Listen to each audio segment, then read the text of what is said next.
like to address a small point of confusion. I like to think of Dad, Pop, as the man with two lives. He had his first life with his first wife, Enid, and three wonderful boys.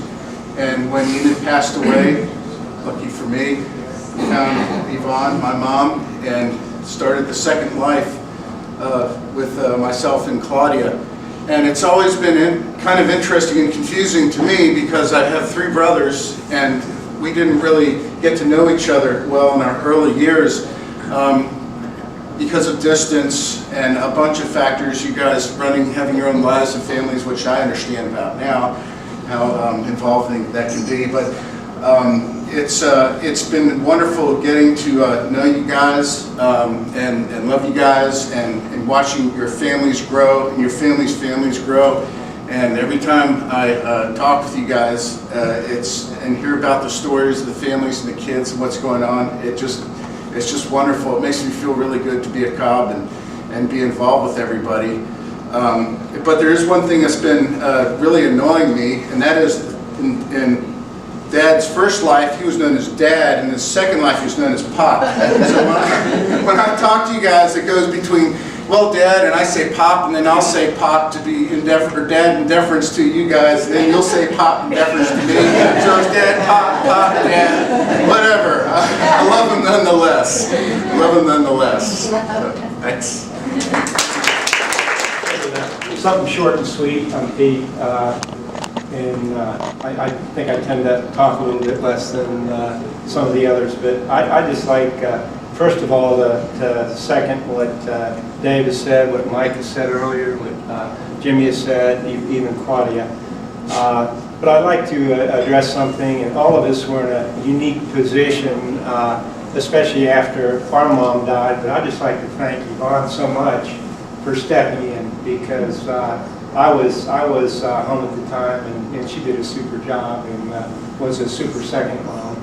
And just thank you too for the special brother and sister you brought along too, because Claudia and Jimmy have just been great. But I don't need to say anything more, I think, on behalf of Dave and Mike, except for one thing. I'll add to what Dave said. When Pop was away, Pop was away, I think that sometimes when Dave vented his frustrations, guess who was there? So I'm bigger than he is now, but I wasn't there. Just still, it was great. Dave, when Dad not being there, he did step in and play a very special role. And Mike, it went on down. Yeah, well, I was going to say, Mike's got some stories too, but, for which I guess I could apologize for.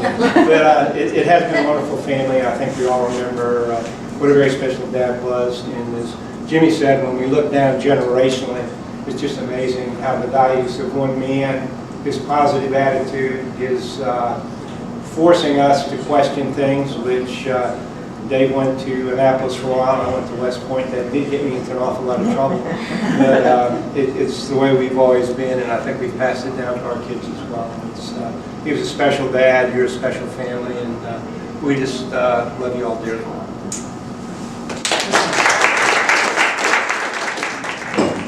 I guess that leaves me. Well, on a couple of different topics, on the siblings, as far as I'm concerned, I've always had 4 brothers. And that's always the way it's been. It's always the way it will be. As far as lives, I look at Pop's life as military and then post. And I don't think, because we were younger, I didn't really realize the impact professionally my father had in the Navy until retirement. And that's when they went through his history, and I think that's when it finally dawned on me at 17 or 18. That's when my jaw hit the floor. It's like, my dad did that? I didn't even know. And then after that, he just immediately switched gears. All of a sudden, well, he's pursued things of the heart, you know, the boats, and dabbled with the boat business, but he was always on his beloved boats. And then the running, and the running was just incredible. The miles that he logged, and and the awards that he won physically. And I still remember points in my life where I start feeling kind of tired, and then I'd look at him and go, oh my God, he's 45 years older than me, and look what he's doing. So he's always been a real mentor in tackling anything he ever did, professionally, personally, physically, and his incredible optimism. I mean, being a girl, you know, I complained a lot, but he was always a good listener, and he was always able to show me the other side, and always gave me something to think about. Never told me what to think, but always gave me something to think about as far as different points of view. And what I learned most from my father, the best example he gave me was he showed me what unconditional love is. Thanks to him, I know what unconditional love is. He loved all of us no matter what. He considered every one of us special. He had a special bond with every one of his family, very unique. And each of you know what it is. And that's all I have to say.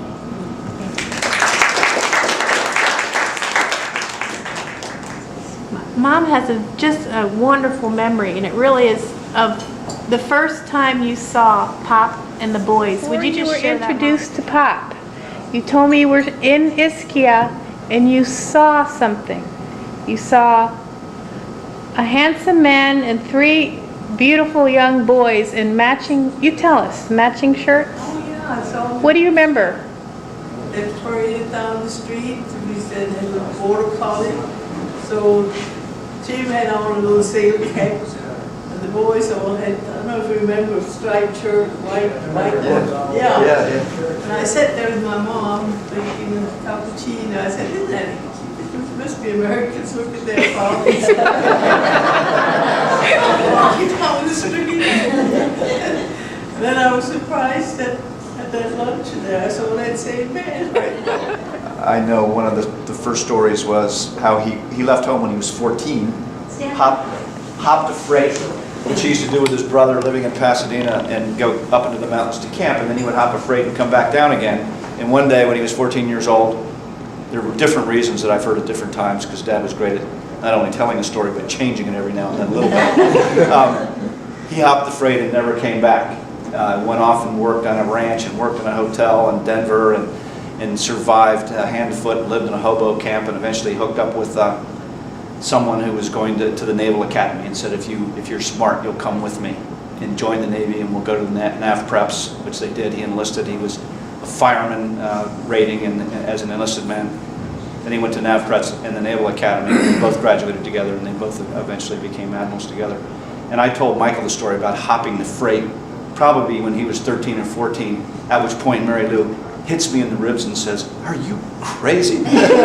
Don't tell Michael that story." And sure enough, later on, when Sally Ann graduated from college, what does she do? She goes to live in France, and then spend a year in Southeast Asia, followed by Michael, who went to Spain for 5 years in the Southeast Asia, and the story continues. So look out for the grandchildren. Yeah.